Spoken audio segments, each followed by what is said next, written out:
Alright, so today we're going to be looking at the Soviet Civil Administration, or the predecessor to the Democratic People's Republic of Korea, or North Korea, or the SCA. Now we're going to be looking at some post-war stuff, so let's see what happened after World War II. So in the post-war period between 1946 and 1949, the Soviet Sakhalin administration, in anticipation of a Japanese evacuation of the Karafutu and the Kuril Islands, had allegedly established a relationship with the SCA in order to secure a cheap Korean workforce to be used on Sakhalin fisheries that were about to be evacuated from the island along with the Japanese civilians. By 1950, the Korean workforce grew to 10,000 people on Sakhalin Island alone. During the Soviet occupation, Soviet soldiers committed rape against both the Japanese and Korean women alike. Soviet soldiers also looted the property of both the Japanese and Korean women living in northern Korea. Well, men and women, I should say. Property of both Japanese and Northern Koreans. The Soviets claimed Japanese enterprise in Northern Korea and took valuable material and industrial equipment from Northern Korea. But to the administration, though. So, under the Soviet Civil Administration from 1945 to 1948, North Korea was governed by a group of influential Soviet generals who played key roles in shaping the country's political landscape. Now, Colonel General Ivan Mikhailovich Klitschko, commanding officer of the 25th Army, played a crucial role in deciding the location of the 25th Army's headquarters, choosing Pyongyang as the capital of North Korea. A decision that still continues to have a lasting impact to this day, because Pyongyang is the capital of North Korea.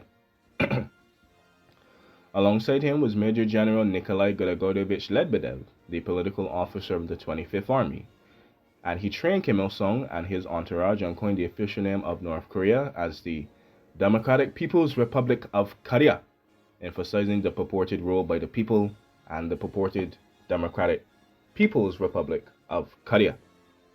However, the true architect of North Korea's early communist regime during this period was actually Colonel General Trenchenchi Fodomich Shishakov, and yes, Shishakov, the political officer of the First Far Eastern Front, de facto leader of North Korea from 1945 to 1948. Shishakov shaped the nation's politics, economy, education system, drafted the constitution, and pretty much started North Korean life, in the sense that he made communism part of everyday life in Northern Korea. He edited the initial draft of the North Korean constitution, formed the first cabinet of ministers, and actively supported Kim Il-sung's invasion plans of South Korea, which led to the outbreak of the Korean War. Despite being recalled to Moscow and demoted after the military disaster that was the Korean War, Shishyakov's impact on North Korean governance was immense. His role in starting the Korean War and overseeing the Soviet influence in Northern Korea and North Korean affairs remains a significant aspect of understanding the country's history during this crucial period, and also into the Cold War and into the 21st century as well. Yep. During the Soviet Civil Administration, Kim Il-sung, along with other North Korean politicians like Kim Tu-bong and Pak Hyung-yo, followed the orders of Shishkovs and Soviet generals. The Provisional People's Committee of North Korea, though officially presenting itself as the ruling government, had no autonomy and was merely executing the decisions made by the Soviet Civil Administration. The generals, including Shishkov, played a decisive role in shaping North Korea's early communist regime, with their actions and decisions significantly influencing the nation's political landscape for years to come. And with that being said, yeah, I beat them. I beat them. The dogs are barking, but I beat them I'm at the end of the video. Go off. I'm at the end of the video. But with that being said, hope you enjoyed. Hope you learned something. And let me tell you, half of it is not knowing half of these names. Half of it is kind of dry reading the script without even seeing the words on screen.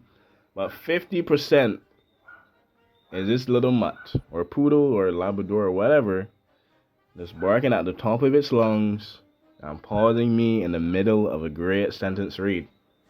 Honestly, like, I could have finished this like a while ago. I could have finished this like almost like 2 minutes ago, and it would have flowed so smoothly.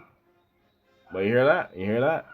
Well, with that being said, hope you enjoyed, hope you learned something, and yeah, I recorded both things in record time, just before the crickets, or as they used to say when I was playing games, the creaky lawn chair or the creaky swings came out. So I don't know if the crickets or frogs are hibernating or it's summertime and it's like I don't know, but I don't hear them. But with that being said, I'm not gonna push my luck before they do come out, even though the video is done. But hope you enjoyed, hope you learned something, and I'm gonna watch Final Destination Bloodline. So let's see how that impacts my week, and let me see how much things I try to avoid this week.